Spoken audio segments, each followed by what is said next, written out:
ಏನು ಗೊತ್ತಾ, ಇವಳ ಹೆಸರು ಗೌರಿ ಅಂತ, ನನ್ನ ಫ್ರೆಂಡು. ಹೆಸರಿಗೆ ತಕ್ಕಂಗೆ ಮುದ್ದು ಗೌರಿ ನನಗೋಸ್ಕರ ಸ್ವೀಟ್ಸು ಕೇಕು ಎಲ್ಲ ತಂದಿದ್ಲು. ನಾವಿವತ್ತು ತುಂಬ ದಿನ ಆದಮೇಲೆ ಮೀಟ್ ಮಾಡಿದ್ವಿ. ಸೊ ಎವ್ರಿ ಟೈಮ್ ಮೀಟ್ ಮಾಡಿದಾಗ ಏನೋ ಒಂಥರ ಎಕ್ಸ್ಪೆರಿಮೆಂಟು, ಏನೋ ಹೊಸ ಎಕ್ಸ್ಪೀರಿಯನ್ಸು ನಾವು ಮಾಡ್ತೀವಿ. ಅದಕ್ಕೆ ನಾವಿವತ್ತು ಮ್ಯೂಸಿಯಂ ಆಫ್ ಆರ್ಟ್ ಆ್ಯಂಡ್ ಫೋಟೋಗ್ರಫಿಗೆ ಬಂದಿದ್ವಿ. ಇಲ್ಲಿ ಆರ್ಟ್ ಈಸ್ ಲೈಫ್ ಅಂತ ಫೆಸ್ಟಿವಲ್ ನಡೀತಾ ಇತ್ತು. ಹಾಗೆ ಇಂಟ್ರೆಸ್ಟಿಂಗ್ ವಿಚಾರದ ಬಗ್ಗೆ ಇಲ್ಲಿ ಎಕ್ಸ್ಪ್ಲೇನ್ ಕೂಡ ಮಾಡ್ತಾ ಇದ್ರು. ನೀವು ಇಲ್ಲಿ ನೋಡ್ತಿರೋ ಆಕ್ಟಿವಿಟೀಸ್ ಮಾಡಬೇಕು ಅಂತ ಅಂದ್ರೆ ಮುಂಚೆನೆ ಬುಕ್ ಮಾಡ್ಕೊಂಡ್ ಬರಬೇಕು. ಮತ್ತೆ ಇಲ್ಲಿ ಫ್ರೀ ಆಗಿ ನಮ್ಗೆ ಬೇಕಾಗಿರೋ ಕಾರ್ಡ್ಸ್, ಪೋಸ್ಟ್ ಮತ್ತೆ ಇನ್ವಿಟೇಷನ್ಸ್ ಓನ್ ಕ್ರಿಯೇಟ್ ಮಾಡ್ಕೊಂಡು ನಮ್ ಇಮೇಲ್ ಐಡಿಗೆ ಹಾಕೋಬಹುದು. ಮತ್ತೆ ಇಲ್ಲಿ ಫಜಲ್ ಗೇಮ್ ಕೂಡ ಇತ್ತು. ಆ ಫಜಲ್ ಗೇಮ್ ನ ಆಟ ಆಡಿದ್ವಿ. ಆದ್ರೆ ಅದನ್ನ ಪಿಕ್ಚರ್ ನ ಕರೆಕ್ಟ್ ಆಗಿ ಕೂರ್ಸಕ್ ಆಗದೆ ಸಾಕಪ್ಪ ಇದ್ರ ಸವಾಸ ಅಂತ ಹೇಳ್ಬಿಟ್ಟು ಮುಂದಕ್ಕೆ ಬಂದ್ವಿ. ಮುಂದಕ್ಕೆ ಬಂದ್ರೆ ಬೆಕ್ಕಿನ ಬಗ್ಗೆ ಎಷ್ಟೊಂದು ಇನ್ಫಾರ್ಮೇಶನ್ ಕೊಟ್ಟಿದ್ದಾರೆ ಅಂದ್ರೆ ಕ್ಯಾಟ್ ಲವರ್ಸ್ಗೆ ಡೆಫಿನೆಟ್ಲಿ ಇದು ಇಷ್ಟ ಆಗುತ್ತೆ.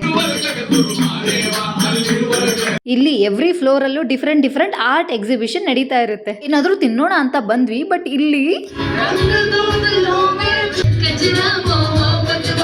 ತಿಂತ ಲೈವ್ ಮ್ಯೂಸಿಕ್ ಕೇಳೋದು ಒಂಥರ ಮಜಾ. ಆದರೆ ನಮ್ಮ ಕನ್ನಡ ಸಾಂಗ್ ಇಲ್ದೇ ಫುಲ್ಫಿಲ್ ಆಗಲ್ಲ. ಅದಕ್ಕೆ ಕನ್ನಡ ಸಾಂಗ್ ಬೇಕು ಅಂದಿದ್ದಕ್ಕೆ ಹಾಡಿದ್ರು.